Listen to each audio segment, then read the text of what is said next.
अच्छा, ਅਸੀਂ ਤੁਹਾਡੀ ਕਲਾ ਦੇ ਨਮੂਨੇ ਦੇਖਣਾ ਚਾਹਾਂਗੇ। ਹੁਣ ਤੁਸੀਂ ਸਾਡੇ ਦਰਸ਼ਕਾਂ ਨੂੰ ਦੱਸੋ ਇਹ ਜਿਹੜੇ ਕੀ ਚੀਜ਼ਾਂ ਆ। ਮੁਕਤਸਰ ਬਹੁਤ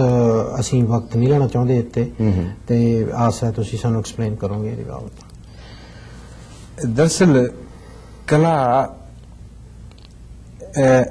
पेंटिंग बाई पेंटिंग नहीं डिस्पले एक्सप्लेन की जा सकती। फर्ज करो हम ये तोते आ, ये तोते आ जो तोतापन वो तोतिया नालों ज्यादा इंपॉर्टेंट है, क्योंकि तोता तो उड़दा, उड़ान जी ना मैं उड़ान बनाई है, वो देख लो वो स्पेस में उड़ान मिलती है। इसी तरीके ना ये तोते है ना, तो तुसी तोते देखने तोते देख लो, जिन्हें उड़ान देखनी है स्पेस देखनी स्पेस देख लो। सो हरेक पेंटिंग विच डेप्थ हुंदी है, ठीक है, फर्दर देखने की जरूरत होंगी है। यह पेंटिंग हुण तुसी लेपे मारे कहते उन्होंने कंधा ते, लेकिन एस्थेटिकली क्योंकि मैं पढ़िया लिखा बंदा है, एस्थेटिकली एक कंप्लीटली करैक्ट पेंटिंग हैगी है। बैलेंस हैगा, कलर कंट्रास्ट हैगा, और लाइट एंड शेड वही सियाड़ा वाली हैगी इहदे विच। छप्पड़ वाले देख लो, छप्पड़ वाले उहदे विच होणगे हो रिपल हैगे आ, लाइट एंड शेड हैगी है।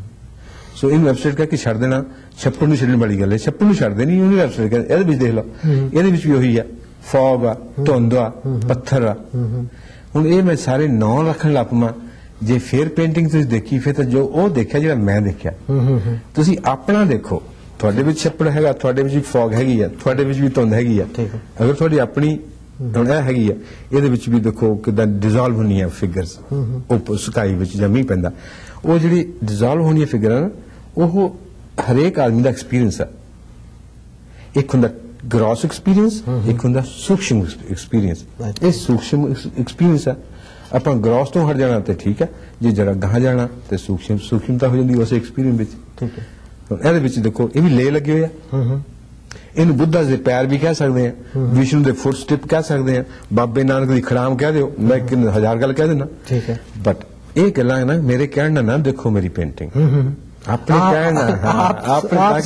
ताकि एजुकेशन हो जाए, तां फिर तुहानूं इहदे च रंगां दा स्वाद आउण लग पैणा।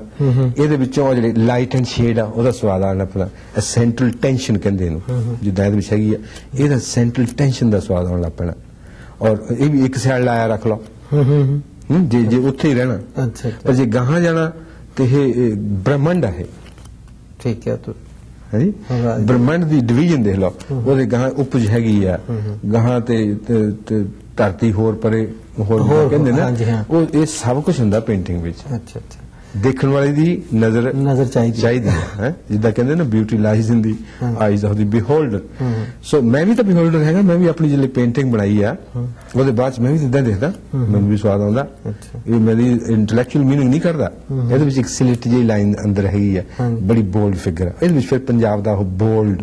जोर, पावर, विगर, वाइटैलिटी ਇਹਦੇ ਵਿੱਚ ਹੈਗੀ ਆ। ਮੀਨ ਮੇਖ ਨਹੀਂ ਹੈ ਕੋਈ ਵੀ, ਸਿੱਧੀ ਗੱਲ, ਸਿੱਧਾ ਸਟੇਟਮੈਂਟ ਹੈਗਾ। ਸਟੇਟਮੈਂਟ ਕੀ ਹੈ ਤੁਸੀਂ ਲੱਭੋ, ਸਿੱਧਾਪਨ ਹੈਗਾ ਉਹਦੇ ਵਿੱਚ। ਇਹਦੇ ਵਿੱਚ ਵੀ ਇਹੀ ਹੈ, ਉਹਦੀ ਦੇਖੋ ਲਾਈਟ ਐਂਡ ਸ਼ੇਡ ਉਹਦੀ ਪਰਫੋਰੇਸ਼ਨ ਦੀ। ਸੋ पेंटिंग ਜਿਹੜੀ ना ਇਹ ਕੱਲੀ ਇੱਕੋ ਮੀਨਿੰਗ ਨਹੀਂ, ਕਈ ਮੀਨਿੰਗ ਹੁੰਦੀ ਆ, लेयर होनी है। अच्छा, ये लास्ट पेंटिंग अपनी, हाँ, ये मेरी रीसेंट वर्क है, पिछले 2 ये देखो किदां दी डिस्पर्शन है रंगां दी, और डिस्पर्शन स्पेस क्रिएट करदा, स्पेस म्यूजिक क्रिएट करदा। वाह वाह, बहुत अच्छे। वो सुन दी पेंटिंग सुनी भी जा सकती है। अच्छा, तुसीं ट्यून हो जाओ पेंटिंग नूं, पेंटिंग सुनी जा सकती है। जिद्दां म्यूजिक नूं अखां बंद कर देख नहीं लईदा, पेंटिंग नूं अखां खोल के सुन लईदा। अच्छा, वाह जी वाह, ये तुसीं सानूं पेंटिंग एप्रीसीएशन करन दे कुछ तरीके दसे। हुण मैं ये पुछना चाहना आ कि आर्टिस्ट ਇਹਦੀ पेंटिंग तो रोटी भी खांदा कि नहीं, मार्केटिंग दा की सिलसिला है ਇਹਦਾ पंजाब दे विच? पंजाब विच ते मार्केटिंग बहुत वधिया नहीं है, लेकिन मेरी तस्वीरां बिकदियां। अच्छा, हाँ, ये गल। दूसरी गल कि छोटी जगह च, छोटे एरिए विच, छोटी ऑडियंस विच पेंटिंग बेच के रहना आर्टिस्ट लिए इंडिया च औखा है। इस करके आप बड़े एरिया जा गए, सीधी जी गल। अच्छा, बाहर इंटरनेशनल मार्केट, मेरी मार्केट तो सारी इंटरनेशनल हैगी है, लेकिन जे मैं अपने फगवाड़े बैठ के कहना कि मैं आर्ट ते इत्थे रहना, फिर औखा हो जाना सगा। जां कोपनहेगन बैठ के कल्ला रहां, टोरंटो बैठ के कहां मैनू टोरंटो पाल नहीं सकता, क्योंकि आर्टिस्ट नूं तुरना पैंदा, तुरना सिखदा भी है, फिर ਉਹਦੇ वर्क की प्रोग्रेस हुंदी है और मार्केट ओपन हुंदी है। ਲੇਕਿਨ ਇਹ ਗੱਲ ਮੈਂ ਦੱਸਦਾ ਇੰਡੀਆ ਵਿੱਚ ਮੈਂ ਆਪ ਹੈਰਾਨ ਹੋ ਗਿਆ ਪਿਛਲੇ 5-7 ਸਾਲ ਤੋਂ ਇੱਕ ਖਾਸ ਕਿਸਮ ਦਾ ਰੈਵੋਲੂਸ਼ਨ ਆਇਆ ਆਰਟ ਮਾਰਕੀਟ ਵਿੱਚ ਜੀ ਮੇਰੀ ਤਸਵੀਰਾਂ ਬੜੀਆਂ ਵਿਕਦੀਆਂ ਕ੍ਰਿਸ਼ਨ ਖੰਨੇ ਦੀਆਂ ਬੜੀਆਂ ਵਿਕਦੀਆਂ ਸਤੀਸ਼ ਗੁਜਰਾਲ ਵਿਕਦਾ ਯੰਗ ਆਰਟਿਸਟ ਜਿਹੜੇ ਮੁੰਡੇ ਨਾ ਮੇਰੇ ਤੋਂ ਪਿੱਛੇ ਪੜ੍ਹਦੇ ਸੀ ਉਹਨਾਂ ਦਾ ਵੀ ਵਿਕਦਾ ਇਹਦਾ ਮਤਲਬ ਐਜੂਕੇਸ਼ਨ ਹੋ ਰਹੀ ਹੈ एजुकेशन हो रही है और इन्वेस्टमेंट का गल हो रही है painting is a very good investment और गहां एक होर पेंटिंग जी सिफ्त है जी मैं दसना चाहूंगा बिफोर वी गो पेंटिंग का एजुकेटिव पर्पज जो ना मैं तो बनाती पेंटिंग तुसी खरीद ली ਆਪਾਂ ਹੁਣ ਅੱਧੀ ਉਮਰ ਲੰਘ ਗਈ ਆ ਅੱਧੀ ਲੰਘ ਜਾਣੀ ਆ पेंटिंग ने पेंटिंग यंग रहनी सदाई 200-300 साल तक चले 2-3 थोड़े बच्चे होने मेरे बच्चे होने वो एजुकेट करी ही जाना पेंटिंग ने असि नहीं एजुकेट होंगे गंधारा आर्ट तो असि अजंता पेंटिंग तो नहीं एजुकेट अज हो रहे वो आर्टिस्ट तो बेचारे मर गया सो जिस बंदे ने इस पेंटिंग का एस्पेक्ट समझ आ गया ना एजुकेटिव सदीवी लॉन्गर जनरेशन वाइज ਉਹਨੂੰ ਆਰਟ ਨਾਲ ਹੋਰ ਤਰ੍ਹਾਂ ਦਾ ਪਿਆਰ ਹੋ ਜਾਂਦਾ ਹੁੰਦਾ ਹੈ ਉਹ ਫਿਰ ਆਪਣੀ ਦੇਣ ਹੋ ਜਾਂਦੀ ਹੈ ਗਾਹਾਂ ਆਉਣ ਵਾਲੀ ਜਨਰੇਸ਼ਨ ਨੂੰ अच्छा आर्ट इन्नी चीजा आर्ट गली कली तस्वीर बनानी आर्ट नहीं है अच्छा मैं एक तो बात चाहा थोड़ी एक बुक है जिहड़ी बाहर किते छपी है स्वीडन में छपी है बात तुसी दसो किदां किसने बनाई ਇਹਦੇ ਵਿੱਚ ਤੁਸੀਂ नोबल प्राइज विनर ने भी ਇਹਦਾ ਦਿਵਾਚੇ ਲਿਖਿਆ ਤੇ ਸਾਡੇ ਦਰਸ਼ਕਾਂ ਨੂੰ ਦੱਸੋ ਹਾਂ ਇਹ ਇੱਕ ਬਹੁਤ ਵਧੀਆ ਕਿਤਾਬ ਬਣ ਗਈ ਮੈਂ ਬੜਾ ਖੁਸ਼ੀ ਹਾਂ ਇਸ ਕਿਤਾਬ ਤੇ ਹਾਂਜੀ ਸਵੀਡਿਸ਼ ਦਾ ਪਬਲਿਸ਼ਰ ਯੰਗ ਮੁੰਡਾ ਹਾਂਜੀ ਉਹਨੂੰ ਵੀ ਮਤਲਬ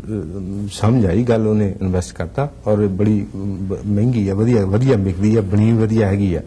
ਨੋਬਲ ਪ੍ਰਾਈਜ਼ ਵਿਨਰ ਨੇ ਲਿਖਿਆ ਤੇ ਡਾਕਟਰ ਮੁਲਕ ਰਾਜ ਨੇ ਲਿਖਿਆ ਆ तो ਸਾਡੇ ਪੰਜਾਬ ਵਿੱਚ ਡਾਕਟਰ ਰੰਧਾਵਾ ਡਾਕਟਰ ਮੁਲਕ ਰਾਜ ਉਹ ਵੀ ਪੰਜਾਬ ਡਾਕਟਰ ਗੋਸਵਾਮੀ ਪੰਜਾਬ ਦੀ ਆਰਟ ਨੂੰ ਬੜਾ ਉੱਪਰ ਚੱਕ ਰਹੇ ਆ ਤੇ ਇਹ ਜਿਹੜਾ ਪੰਜਾਬੀ ਐਗਰੀਕਲਚਰ ਕਹਿੰਦਾ ਇਹ ਤਾਂ ਐਵੇਂ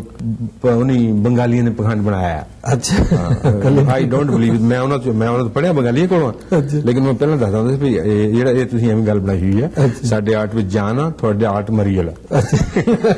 ਔਰ ਜਾਨ ਹੈਗੀ ਹੈ ਅੱਛਾ ਮੈਂ ਆਪਣਾ ਵਕਤ ਖਤਮ ਹੋ ਰਿਹਾ ਮੈਂ ਇਹ ਪੁੱਛਾਂਗਾ ਕਿ ਸਾਡੀ ਕਮਿਊਨਿਟੀ ਨੂੰ ਆਰਟ ਐਪਰੀਸੀਏਸ਼ਨ ਲਈ ਨਾ ਮੁਲਕਾਂ ਵਿੱਚ ਕੋਈ ਸੰਦੇਸ਼ ਹੋਵੇ ਤਾਂ ਦਿਓ ਇਹ ਬੜੀ ਇੰਪੋਰਟੈਂਟ ਗੱਲ ਆ ਮੈਂ ਅੱਗੇ ਵੀ ਕਈ ਵਾਰੀ ਕਿਹਾ ਕਈ ਮੁਲਕਾਂ 'ਚ ਕਿਹਾ ਆਪਣੇ ਦੋਸਤ ਰਹਿੰਦੇ ਜਿੱਥੇ ਬੱਚਿਆਂ ਨੂੰ ਆਰਟ ਦੇਖ ਲੈਣ ਦਿਓ ਘੱਟੋ ਘੱਟ ਜਾਂ ਉਹਨਾਂ ਨੂੰ ਕਹੋ ਕਿ ਦੇਖੀਦਾ ਹੁੰਦਾ